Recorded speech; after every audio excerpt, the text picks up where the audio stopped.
నమస్తే. PHS survey పేరుతో నేను అసెంబ్లీ నియోజకవర్గాల వారీగా మొన్న ఒక రిపోర్ట్ ఇచ్చాను. అది చాలామంది చూశారు కూడా. మరి చాలామంది మళ్ళీ పార్లమెంటు నియోజకవర్గాల పరిస్థితి ఏంటి అని అడుగుతున్నారు. కాబట్టి ఇవాళ ఈ పార్లమెంట్ నియోజకవర్గాల పరిస్థితి ఎనాలిసిస్ ఎలా ఉంది, ఏంటి జనం నాడి ఎలా ఉంది అనేది మీకు తెలియజేయబోతున్నాను. మనం శ్రీకాకుళం నుంచి మొదలు పెడదాం. ఇక్కడ అరకు వచ్చేసరికి ఎస్టీ నియోజకవర్గం, పార్లమెంట్ నియోజకవర్గం. ఇక్కడ అంటే నేను తీసుకున్నది చెప్పాను, మొన్ననే మీకు విశ్లేషణ చేశాను.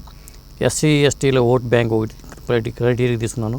రూరల్ ఓటర్లు, అర్బన్ ఓటర్లు ఒకటి, తర్వాత పేద వారికి బిలో మధ్యతరగతి వాళ్ళు ఒక కేటగిరీ, మధ్యతరగతి నుంచి పై వాళ్ళు ఒక కేటగిరీ, ఇలా తీసుకున్నాను నా అనాలిసిస్ ప్రకారం. అయితే ఈ అరకు నియోజకవర్గం వచ్చేసరికి ఒక ప్రత్యేక సెగ్మెంట్ల వారీగా ఎన్ని సెగ్మెంట్లు ఉన్నాయి, ఏ నియోజకవర్గాలు ఉన్నాయని చూద్దాం ఒకసారి. ఇక్కడ ఏంటంటే పాలకొండ ఎస్టీ నియోజకవర్గమే, కురుపాం ఎస్టీ నియోజకవర్గం, అలాగే పార్వతీపురం ఎస్సీ, సాలూరు కూడా ఎస్టీ, తర్వాత మళ్ళీ అరకులోయ ఎస్టీ నియోజకవర్గము, పాడేరు ఎస్టీ, రంపచోడవరం ఎస్టీ, ఇవన్నీ ఉన్నాయి ఇక్కడ.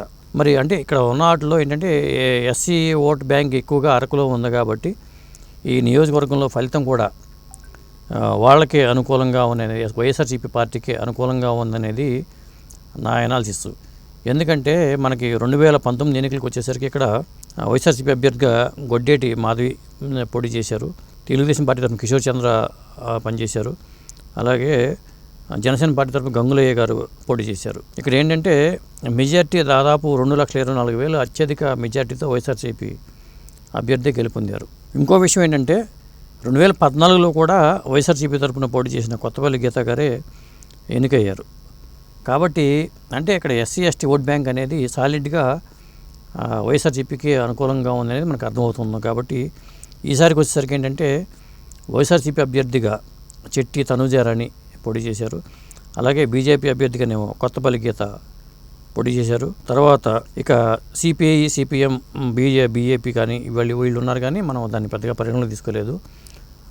టైట్ ఫైట్ బాగా జరిగింది. కానీ నేను అనుకోవడం ఏంటంటే నా అనాలిసిస్లో, నా సర్వేలో నాకు తేలింది ఏంటంటే ఇక్కడ వైఎస్ఆర్సీపీ అభ్యర్థి ఎవరైతే ఉన్నారో చెట్టి తనుజారాణి, ఆవిడే గెలుపొందడానికి అవకాశాలు ఎక్కువగా ఉన్నాయి. ఇక నెక్స్ట్ వచ్చేసరికి శ్రీకాకుళం నియోజకవర్గం. శ్రీకాకుళం నియోజకవర్గంలో 2019లో 74.48% ఓట్లు పర్సంటేజ్ పోలైంది. అలాగే మొన్న దాంట్లోనేమో 74.43, అంటే పెద్ద వేరియేషన్ అయితే లేదు. అసెంబ్లీ సెగ్మెంట్ల వారీగా చూసుకున్నప్పుడేమో మనకి పర్సంటేజ్ ఆఫ్ పోలింగ్ చాలా వేరియేషన్ కనిపించింది, కానీ పార్లమెంట్ నియోజకవర్గాల్లో మాత్రం అది కనిపించలా. అంటే అసెంబ్లీ సెగ్మెంట్లో కొన్నిట్లో ఎక్కువ తక్కువలు ఉండటం వల్ల ఇక్కడికి వచ్చేసరికి కొంత బ్యాలెన్స్ అయిపోయి ఎక్కువ పర్సంటేజ్ తేడా రావట్లేదు ఓట్ల పోలింగ్లో. అలా చూసుకున్నప్పుడు ఇక్కడికి వచ్చేసరికి ఇక దీంట్లో అసెంబ్లీ సెగ్మెంట్ ఏమున్నాయంటే ఇచ్చాపురం సెగ్మెంటు, పలాస, టెక్కలి, పాతపట్నం, శ్రీకాకుళం, ఆముదాల వలస, ఎచ్చెర్ల, నరసన్నపేట, ఈ సెగ్మెంట్ అసెంబ్లీ సెగ్మెంట్లు ఉన్నాయి. ఇక్కడికి వచ్చేసరికి ఏమైందంటే శ్రీకాకుళంకి వచ్చేసరికి మనకి 2019కి వచ్చేసరికి కింజరాపు రామ్మోహన్ నాయుడు టీడీపీ అభ్యర్థిగా ఆల్రెడీ గెలిచారు ఇక్కడ. కాబట్టి సిట్టింగ్ అభ్యర్థి ఇప్పుడు కూడా మరి ఆయనకి హవా ఉంది. కాబట్టి ఎర్రనాయుడు గారి దగ్గర నుంచి ఇది వీళ్ళ హవా కొనసాగుతూ వస్తుంది. కాబట్టి ఇక్కడ చూసుకున్నప్పుడు ఏంటంటే మెజార్టీ గతంలో అంటే 2019లో వైఎస్ఆర్సీపీ వేవ్ ఉన్నప్పుడు 6,653 ఓట్ల తేడాతో బయటపడ్డారు ఈయన రామ్మోహన్ నాయుడు గారు. ఈసారి మరి రామ్మోహన్ నాయుడు గారి మీద పేరడి తిలక్ పోటీ చేస్తున్నారు. కాబట్టి అప్పుడు వేవ్ వైఎస్ఆర్సీపీ వేవ్ ఉన్నప్పుడే రామ్మోహన్ నాయుడు గారు గెలిచినప్పుడు సునాయాసంగా ఈసారి ఈజీగా ఈయన గెలిచే ఛాన్సెస్ రామ్మోహన్ నాయుడుకి ఎక్కువ ఉన్నాయి. ఆ సెగ్మెంట్లు కూడా మెజార్టీ సెగ్మెంట్లన్నీ కూడా ఈయన రామ్మోహన్ నాయుడు గారు టీడీపీ అభ్యర్థిగా ఉన్నారు. కాబట్టి వీళ్ళ అభ్యర్థులు గెలిచే ఛాన్సెస్ అయితే ఎక్కువ ఉన్నాయి. ఇక విజయనగరంకి వచ్చేసరికి ఇక్కడ 2019లో 81.28% పోలైతే ఈసారి ఇంకా మైనస్లో కొద్దిగా తగ్గింది. ఇక్కడ 81కి కొంత 0.05 వరకు పోలైన ఓట్లు. ఇది నేను నాకు శ్రీకాకుళం కూడా తెలుగుదేశం పార్టీ అభ్యర్థి గెలుస్తారని చెప్పాను. ఇది కూడా విజయనగరం మన బొత్స సత్యనారాయణ గారి హవా నడిచినా కానీ ఇది తెలుగుదేశం పార్టీకే నేను తెలుగుదేశం పార్టీ ఖాతాలోనే వేశాను. దీనికి ప్రధానంగా కారణం ఏంటంటే విజయనగరంకి వచ్చేసరికి 2019లో వైఎస్ఆర్సీపీ అభ్యర్థిగా బెల్లాన చంద్రశేఖర్ గారు దాదాపు 48,000 ఓట్ల మెజార్టీతో గెలిపొందారు. మరి అశోక్ గజపతిరాజు, పోసపాటి అశోక్ గజపతిరాజు అప్పుడు ఓటమి పాలయ్యారు. కారణం ఏంటంటే జనసేన అభ్యర్థి దాదాపు 34,000 ఓట్లు చీల్చుకున్నారు. ఆ ప్రభావం కూడా కొంత అప్పుడు హవా ఉంది. కాబట్టి తక్కువ మెజార్టీతోనే ఆయన 48,000 అంటే పెద్ద పార్లమెంట్ నియోజకవర్గానికి పెద్ద మెజార్టీ అయితే ఏం కాదు. అలా ఆయన వైఎస్ఆర్సీపీ ఖాతాలకు వెళ్ళినప్పుడు ఇప్పుడు వచ్చేసరికి ఏంటంటే 2024 వచ్చేసరికి బెల్లాన చంద్రశేఖర్ మీద తెలుగుదేశం పార్టీ అభ్యర్థిగా కలిసిటి అప్పలనాయుడు గారు పోటీ చేశారు. కాబట్టి ఇక్కడ ఏంటంటే మనకి ఇక్కడ ఎస్సీ నియోజకవర్గాల ప్రభావం కానీ అది లేకపోయినా కానీ తెలుగుదేశం పార్టీ ప్రభావం ఎంతో కొంత ఉంది కాబట్టి ఈ స్థానాన్ని, విజయనగరం స్థానాన్ని తెలుగుదేశం పార్టీనే కైవసం చేసుకునే అవకాశం అయితే ఉంది. ఇక విశాఖపట్నానికి వద్దాం. విశాఖపట్నంలో 2019లో 67.79% మాత్రమే ఓట్లు పోలైనవి. అంటే చాలా తక్కువ ఓట్ల పర్సంటేజ్ అనేది చాలా తక్కువ ఉంది. మరి మొన్న జరిగిన దానికి వచ్చేసరికి 71.11%, అంటే ఇది 3.32% ఓట్ల పెరుగుదల కనిపించింది. కాబట్టి ఖచ్చితంగా ఇది తెలుగుదేశం పార్టీ అభ్యర్థి గెలిచే ఛాన్స్ అయితే ఉన్నాయి. మరి అక్కడ గతంలో ఎలా జరిగింది ఏంటి అనేది చూద్దాం ఒకసారి. 2019లో ఏంటంటే ఎంవివి సత్యనారాయణ గారు వైఎస్ఆర్సీపీ అభ్యర్థిగా ఆయన గెలుపొందారు. మెజార్టీ వచ్చేసరికి 4,000 మాత్రమే, 4,414 ఓట్ల మెజార్టీతో ఆయన గెలుపొందారు. తెలుగుదేశం పార్టీ అభ్యర్థిగా భరత్ గారు ఓటమి పాలయ్యారు అప్పుడు. మరి ఈసారికి వచ్చేసరికి భరత్ బాలకృష్ణ గారి అల్లుడు ఆయన పోటీ చేస్తున్నారు తెలుగుదేశం పార్టీ తరఫున. మరి వైఎస్ఆర్సీపీ అభ్యర్థిగా బొత్స ఝాన్సీ మరి బరిలో ఉన్నారు. ఈసారి మరి ఫలితాల పరంగా చూసుకుంటే నేను ఇందాకే చెప్పాను, తెలుగుదేశం అభ్యర్థికే విజయావకాశాలు ఉన్నాయి. భరత్ గారు ఈసారి ఖచ్చితంగా పార్లమెంట్లో అడుగుపెట్టబోతున్నారు. ఇక అనకాపల్లి నియోజకవర్గానికి వద్దాం. అనకాపల్లి నియోజకవర్గంలో 2019లో పోలైన ఓట్ల శాతం ఎంతంటే 81.54. ఈసారికి వచ్చేసరికి 82.03. అంటే పెద్ద పర్సంటేజ్ అయితే 1% తేడా ఉంటుంది, కానీ పర్సంటేజ్ అయితే పెద్ద తేడా అయితే ఏమీ లేదు.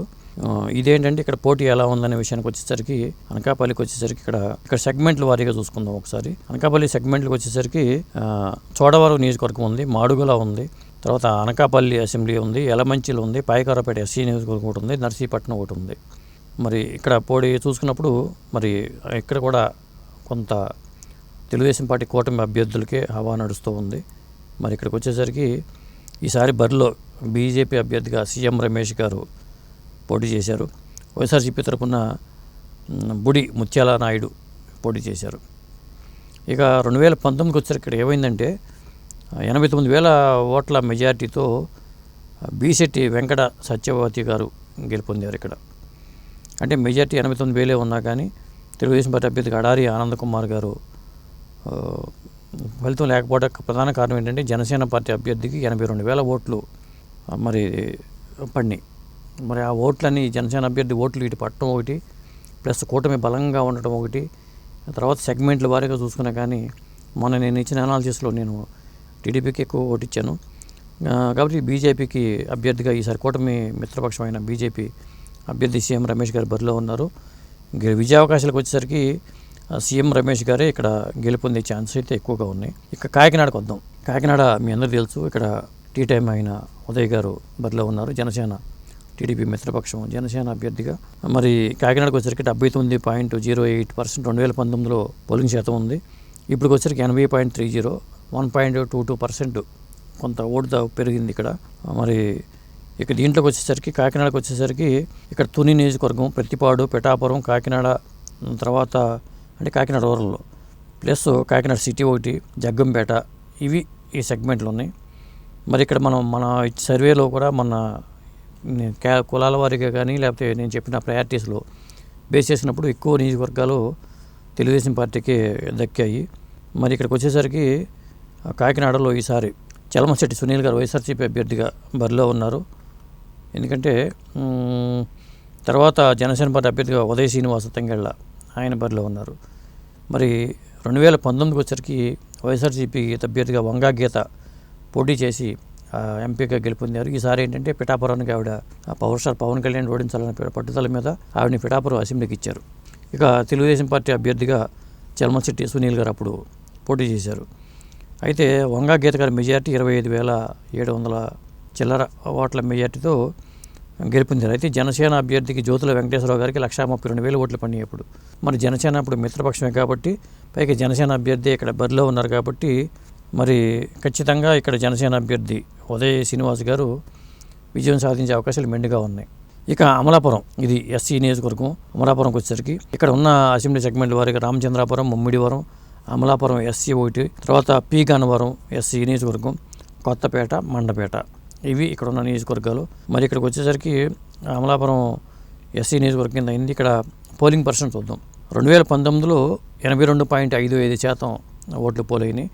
2024 వచ్చేసరికి 83.85% ఓట్లు పోలైనాయి. అంటే 1.30% ఓట్ల పెరుగుదల కనిపించింది. మరి ఇక్కడికి వచ్చేసరికి అమలాపురంకి వచ్చేసరికి గత పరిస్థితులు ఎలా ఉన్నాయో ఒకసారి చూద్దాం. ఎందుకంటే 2019కి వచ్చేసరికి వైఎస్ఆర్సీపీ అభ్యర్థిగా చింత అనురాధ గారు దాదాపు 39,966 ఓట్లు, అంటే 40,000 ఓట్ల మెజార్టీతో అనురాధ గారు గెలుపొందారు.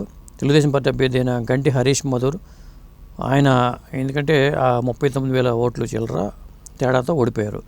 జనసేన అభ్యర్థి దాదాపు 2,54,000 ఓట్లను కొల్లగొట్టారు. అంటే జనసేన చీల్చిన ఓట్లు ఆషామాషిగా లేవనేది మనకి అర్థమైపోయింది అక్కడే. మరి అలా చూసుకున్నప్పుడు ఈసారి ఏంటంటే మరి అమలాపురంకి వచ్చేసరికి తెలుగుదేశం పార్టీ అభ్యర్థి ఖచ్చితంగా గెలుపొందడానికి అవకాశాలు అయితే మెండుగా ఉన్నాయి. మరి వైఎస్ఆర్సీపీ అభ్యర్థిగా ఈసారి రాపాక వరప్రసాద్ గారు పోటీ చేశారు. తెలుగుదేశం పార్టీ అభ్యర్థిగా గండి హరీష్ మధుర్ 2019 పోటీ చేసిన వ్యక్తే మళ్ళీ ఇక్కడ పోటీ చేశారు కాబట్టి ఆయనకే విజయ అవకాశాలు మెండుగా ఉన్నాయి. ఇక నెక్స్ట్ వచ్చేసరికి అమలాపురం తర్వాత మనం రాజమండ్రికి వద్దాం. రాజమండ్రిలో 2019లో 81.5% ఓట్లు 5% ఓట్లు పోలైనాయి. మరి 2024 మొన్న జరిగిన ఎన్నికల్లో 80.93%, అంటే పర్సెంటేజ్ కొద్దిగా తగ్గింది అనుకోవచ్చు. మరి ఇక్కడికి వచ్చేసరికి రాజమండ్రికి వచ్చేసరికి ఏ సెగ్మెంట్లు ఉన్నాయనుకున్నప్పుడు ఇక్కడ అనపర్తి, రాజానగరం, రాజమండ్రి సిటీ, రాజమండ్రి రూరల్లో, కొవ్వూరు, నిడదవోలు, గోపాలపురం ఎస్సీ నియోజకవర్గం, ఇట్లా ఈ సెగ్మెంట్లు ఉన్నాయి ఇక్కడ. మరి ఒకసారి ఎనాలిసిస్ ఒకసారి చూద్దాం. రాజమండ్రికి వచ్చేసరికి ఏమైందంటే ఇప్పుడు దగ్గుబాటి పురంధేశ్వరి గారు బీజేపీ అభ్యర్థిగా బరిలో ఉన్నారు. అలాగే వైఎస్ఆర్సీపీ అభ్యర్థిగా గూడూరి శ్రీనివాస్ గారు బరిలో నువ్వా నేను అన్నట్టుగా పోటీ పడ్డారు. అయితే 2019 వచ్చేసరికి మార్గాని భరత్ గారు వైఎస్ఆర్సీపీ అభ్యర్థిగా అక్కడ గెలుపొందారు. ఆయనకు వచ్చిన మెజార్టీ 121,000. తెలుగుదేశం పార్టీ అభ్యర్థిగా మాగంటి రూప 4,60,000 ఓట్లు కొలగొడితే మార్గాని భరత్ 5,82,000 ఓట్లు చిల్లర కొలగొట్టారు. మధ్యలో జనసేన అభ్యర్థి దాదాపు 1,55,000 ఓట్లు ఆయన చీల్చారు. అందువల్ల జనరల్గా అయితే గెలిచే సీటే ఇది తెలుగుదేశం పార్టీ కూటమి. కొంత జనసేన ఓటు చీలిక కావడం అనేది మైనస్గా మారింది. ఈసారి ఏంటంటే జనసేన వాళ్ళ మిత్రపక్షమే కాబట్టి ఇక రాజమండ్రి వచ్చేసరికి దగ్గుబాటి పురంధేశ్వరి గారు గెలిచే అవకాశాలు ఉన్నాయి. ఇక రాజమండ్రి తర్వాత నరసాపురానికి వద్దాం. నరసాపురంలో 2019లో 82.55% ఓట్లు పోలైనాయి. మొన్న వచ్చేసరికి 82.59%, అంటే కొంత పెరుగుదల 1% పెరుగుదల కనిపించింది. మనకు అసెంబ్లీల సెగ్మెంట్లో వారీగా చూసుకున్నప్పుడు చాలా తేడా వస్తుంది, కానీ పార్లమెంట్ నియోజకవర్గం వచ్చరికి ఆ పర్సెంటేజ్ అనేది చాలా దగ్గరికి వెళ్ళిపోయింది. అలా చూసుకున్నప్పుడు ఇక్కడ ఏమవుతుందంటే మరి నరసాపురం అనేది చాలా కీలకమైన కాన్స్టిట్యూన్సీ అనుకోవచ్చు. ఎందుకంటే రఘురామకృష్ణరాజు గారు ఇక్కడి నుంచి పోటీ చేసి ఆయన ఎంపీ అయ్యారు. ఆ తర్వాత ఆయన పార్టీ నుంచి బయటకు వచ్చి రావటం, తర్వాత జరిగిన పరిణామాలు అందరికీ తెలిసిందే. ఆయన రచ్చబండ పేరుతో అందరినీ ఉతికి పారేయటం అనేది జరిగింది. మరి ఆ 2019లో కనుమూరి రఘురామకృష్ణరాజు గారి మీద ఆయనకు వచ్చిన మెజార్టీ 31,000 ఓట్లు మెజార్టీ. జనసేన అభ్యర్థికి నాగబాబు గారు పోటీ చేస్తే ఆయనకు 2,50,000 ఓట్లు పోలైనాయి. మరి ఈసారికి వచ్చేసరికి ఇక్కడ బరిలో భూపతిరాజు శ్రీనివాస వర్మ గారికి టికెట్ రఘురామకృష్ణరాజు గారు ఇవ్వకుండా శ్రీనివాస వర్మ అని ఆయన ఎప్పటి నుంచో పార్టీలో పనిచేస్తున్నారు కాబట్టి ఆ భూపతిరాజు శ్రీనివాస వర్మకి టికెట్ ఇచ్చారు. ఇక వైఎస్ఆర్సీపీ తరఫున గూడూరు ఉమాబాల. ఆ ఉమాబాల అనే వ్యక్తి ఎవరికి తెలియదు. దాదాపు శ్రీనివాస వర్మ గారు పార్టీలో ఎప్పటి నుంచి బీజేపీలో పనిచేస్తూ ఉన్నారు కాబట్టి మరి బీజేపీ ఏంటంటే ఈసారి అటువైపు మొగ్గు చూపింది.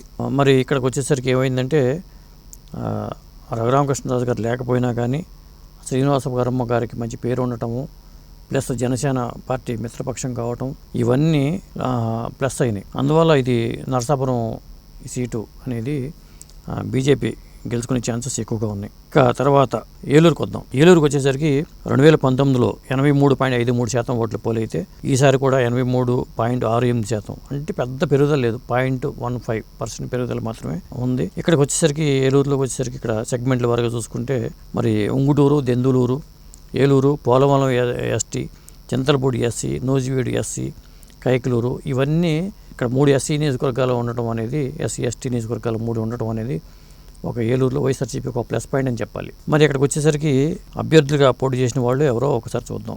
ఈసారి బరిలో కారుమూరి సునీల్ వైఎస్ఆర్సీపీ అభ్యర్థిగా బరిలో ఉన్నారు. తెలుగుదేశం పార్టీ అభ్యర్థిగా పుట్ట మహేష్ యాదవ్ బరిలో ఉన్నారు. ఇక 2019కి వచ్చేసరికి ఇక్కడ కోటగిరి శ్రీధర్ గెలుపొందారు. 1,65,000 ఓట్ల మెజార్టీతో గెలుపొందారు. తెలుగుదేశం పార్టీ అభ్యర్థిగా మాగంటి వెంకటేశ్వర గారు ఓటమి పాలయ్యారు. మధ్యలో జనసేన అభ్యర్థి 76,000 ఓట్లు చీల్చుకున్నారు. ఇక్కడ ఈ నియోజకవర్గంకి వచ్చరికి ఏమైందంటే SC ST vote bank vote plus అవ్వటం, తర్వాత ఆ సెగ్మెంట్ల వారీగా చూసుకున్నప్పుడు కూడా కొన్ని సెగ్మెంట్లు వైసీపీకి అనుకూలంగా ఉండటం వల్ల కారుమూరు సునీల్ వైఎస్ఆర్సీపీ అభ్యర్థి గెలుపొందే అవకాశాలు అయితే ఏలూరులో ఉన్నాయి. ఇక ఏలూరు తర్వాత మనకి వచ్చేసరికి మచిలీపట్నంకి వచ్చేద్దాం. మచిలీపట్నం నియోజకవర్గంలో 84.54% ఓట్లు పోలైనాయి 2019లో. మొన్న వచ్చేసరికి 84.05. అంటే పెద్ద తేడా అయితే ఏమీ లేదు. పోలింగ్ పర్సంటేజ్లో పార్లమెంట్ నియోజకవర్గాల్లో పెద్ద తేడా లేదని చెప్పాను కాబట్టి ఇక్కడ బరిలోకి వచ్చేసరికి ఏమైందంటే ఇది జనసేన అభ్యర్థికి ఇది ఇచ్చారు. కూటమిలో మిత్రపక్షమైన జనసేన అభ్యర్థి ఇక్కడ పోటీ చేశారు. మరి ఇక్కడ ఈ నియోజకవర్గంలో చాలా వరకు మార్పులు చేర్పులు అనేది ఆసక్తికరమైన మార్పులు అని చెప్పుకోవచ్చు. ప్రధానంగా అది ఏంటంటే ఇక్కడ 2019లో పోటీ చేసిన వల్లభనేని బాలశౌరి గారు ఈసారి ఇటు తెలుగుదేశం పార్టీ కూటమిలో అభ్యర్థిగా జనసేన అభ్యర్థిగా బరిలో ఉండటం అనేది ఒక ప్రత్యేకమైన పరిణామం చెప్పాలి. ఆయనకి 60,000 మెజార్టీ ఓట్లు వచ్చినాయి. తర్వాత కొనకళ్ళ నారాయణ గారు అక్కడ బాలశౌరి మీద ఓడిపోయారు, తెలుగుదేశం అభ్యర్థి. ఇక జనసేన అభ్యర్థికి బండెడ్డి రాము 1,13,000 ఓట్లు కొల్లగొట్టారు. అంటే Kapu vote bank, BC vote bank మచిలీపట్నంలో ఎక్కువ. అది ఒక ప్లస్ పాయింట్ అని చెప్పుకోవచ్చు. ఇక్కడ మరి 2024లో మరి వచ్చేసరికి సింహాద్రి చంద్రశేఖర్ గారు డాక్టర్ గారు ఆయన వైఎస్ఆర్సీపీ అభ్యర్థిగా బరిలో ఉన్నారు. జనసేన అభ్యర్థి బాలశౌరి గారు జనసేన అభ్యర్థిగా బరిలో ఉన్నారు. చాలా ఇక్కడ పోటీ పరంగా చూసుకుంటే ఏమవుతుందంటే అంటే నా సర్వేలో తెలియని అంశం ఏంటంటే అక్కడ క్రాస్ ఓటింగ్ కూడా కొంత ఎక్కువ జరిగింది. అంటే జనసేన అభ్యర్థికి ఓటు మెజార్టీ కూడా అసెంబ్లీ అభ్యర్థుల కన్నా ఎక్కువ మెజార్టీ లెక్క పెట్టుకుంటే మీ ఇక్కడ సెగ్మెంట్లకు వచ్చేసరికి ఏమైంది అంటే ఇక్కడ అసెంబ్లీ సెగ్మెంట్కి వచ్చేసరికి గన్నవరం 1, గుడివాడ, పెడన, మచిలీపట్నం, అవనగడ్డ, పామర్రు, పెనమలూరు ఈ సెగ్మెంట్లు అసెంబ్లీ సెగ్మెంట్లు ఉన్నాయి. ఇక్కడికి వచ్చేసరికి దాదాపు అన్ని సెగ్మెంట్లో కూడా నా సర్వేలో ఒక పామర్రు కీన్ కంటెస్ట్లో పెట్టాను. హోరాహోరీగా ఉంది నువ్వునేను అన్నట్టుగా. ఆ మిగతా అన్ని సెగ్మెంట్లో కూడా టీడీపీ అభ్యర్థి గెలుపొందే ఛాన్సెస్ ఉన్నాయి. కానీ జనసేన అభ్యర్థికి క్రాస్ ఓటింగ్ వల్ల ఇంకా ఎక్కువ మెజార్టీ. అంటే ఇక్కడ సెగ్మెంట్ల వారికి అసెంబ్లీలో వచ్చిన అభ్యర్థుల కన్నా అన్ని మెజార్టీ కలుపుకున్నా కానీ ఎక్కువ ఓట్లు జనసేన అభ్యర్థికి పడే అవకాశం ఎక్కువ కనిపిస్తుంది. కాబట్టి జనసేన అభ్యర్థి ఇక్కడ గెలుపొందే ఛాన్సెస్ అయితే ఎక్కువగా ఉన్నాయి. ఇక విజయవాడకు వద్దాం. ఇది కూడా ఒక ఆసక్తికరమైన పరిణామం కృష్ణా జిల్లాలో. మరి విజయవాడ నియోజకవర్గంలో 2019లో 77.30 ఓట్లు పోలైతే ఈసారి 79-80% దాకా పోలైనాయి ఓట్లు. ఇక్కడ వచ్చిన సెగ్మెంట్లు ఏంటంటే విజయవాడకు వచ్చేసరికి తిరువూరు, విజయవాడ పశ్చిమం 1, విజయవాడ సెంట్రల్ 1, మరి విజయవాడ తూర్పు, మైలవరం, నందిగామ, జగ్గయ్యపేట. దీంట్లో ఏంటంటే తిరువూరు కానీ నందిగామ కానీ ఇవన్నీ ఏంటంటే ఎస్సీ నియోజకవర్గాలు అని చెప్పొచ్చు.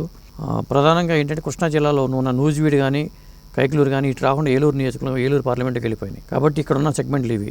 2019కి వచ్చేసరికి ఏమైందంటే కేశినేని శ్రీనివాస్ నాని గారు తెలుగుదేశం పార్టీ అభ్యర్థిగా గెలుపొందారు.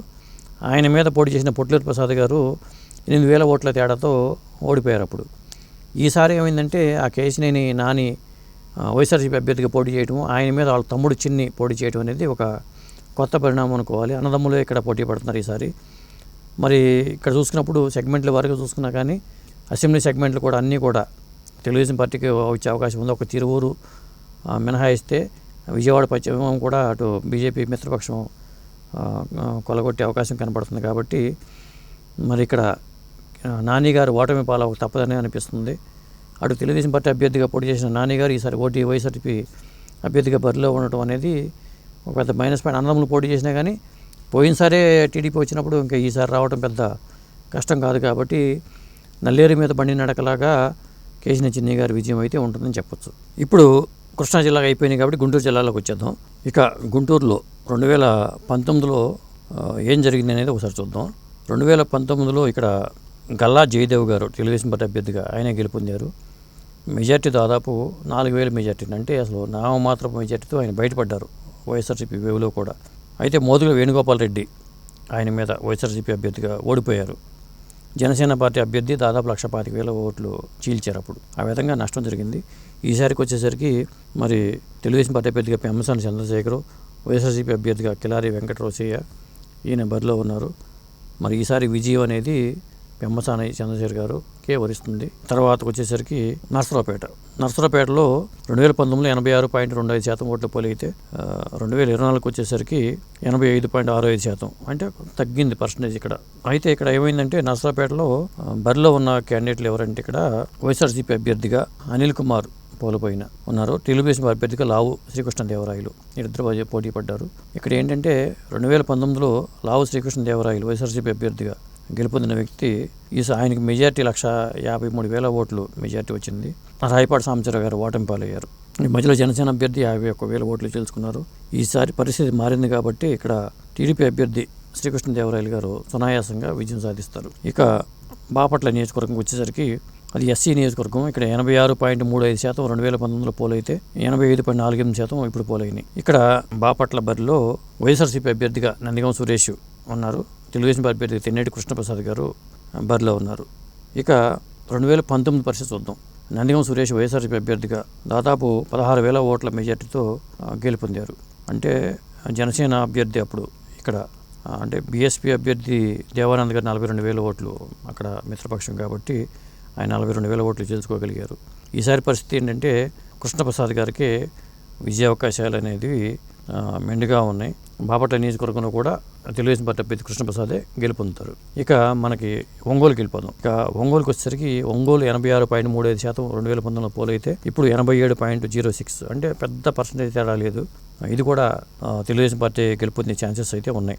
ఎందుకంటే ఒంగోలు నియోజకవర్గంలో పెద్ద 2019 మెజార్టీ 2,14,000 అత్యధిక మెజార్టీతో వైఎస్ఆర్సీపీ అభ్యర్థి మాగుంట శ్రీనివాసరెడ్డి గారు గెలుపొందారు. అదే శ్రీనివాసరెడ్డి గారు ఈసారి తెలుగుదేశం పార్టీ అభ్యర్థిగా ఉండటం, ఈసారి ఏంటంటే ఆయన మీద చెవిరెడ్డి భాస్కర్ రెడ్డి గారు పోటీ చేశారు. కాబట్టి ఇది తెలుగుదేశం పార్టీ ఖాతాలో నేను వేశాను. ఇక రాయలసీమ ప్రాంతంలో నంద్యాల నియోజకవర్గానికి వద్దాం. నంద్యాలలో 2019లో 81.07% ఓట్లు పోలైతే ఈసారి ఇంకా 80% వచ్చేసింది. అంటే తగ్గింది. ఇక్కడ తగ్గినా కానీ తెలుగుదేశం పార్టీ అభ్యర్థి గెలుపొందే అవకాశాలు అయితే ఉన్నాయి. ఇక్కడ ఏంటంటే 2019కి వచ్చేసరికి పోచారం బ్రహ్మానందరెడ్డి గారు ఇక్కడ గెలుపొందారు 2,50,000 పైచిలకు ఓట్ల మెజార్టీతో. ఆయన మీద మాండ్ర శివానందరెడ్డి గారు ఓడిపోయారు. మరి ఈసారికి వచ్చేసరికి పోచారం బ్రహ్మానందరెడ్డి, బైరెడ్డి శబరి బరిలో ఉన్నారు. మరి ఈసారి నంద్యాలలో చూసుకుంటే తెలుగుదేశం పార్టీ అభ్యర్థి గెలుపొందే అవకాశాలు మెండుగా ఉన్నాయి. ఎందుకంటే సెగ్మెంట్ల వారీగా చూసుకున్నా కానీ మనం అసెంబ్లీ సెగ్మెంట్ ఫలితాలు మనం ఇచ్చాం కాబట్టి అక్కడ కూడా వాళ్ళు లీడింగ్లో ఉన్నారు కాబట్టి అలా ఉంది. ఇక తర్వాత కర్నూలు జిల్లాకు వచ్చేసరికి ఇది కర్నూలు జిల్లాలో కర్నూలు పార్లమెంట్ నియోజకవర్గం 75% ఓట్లు 2019లో పోలైతే 76.80% ఈసారి పోలైనాయి. ఓట్ల పర్సంటేజ్ పరంగా 1% పెద్ద తేడా లేదు కానీ 1.11% ఉంది.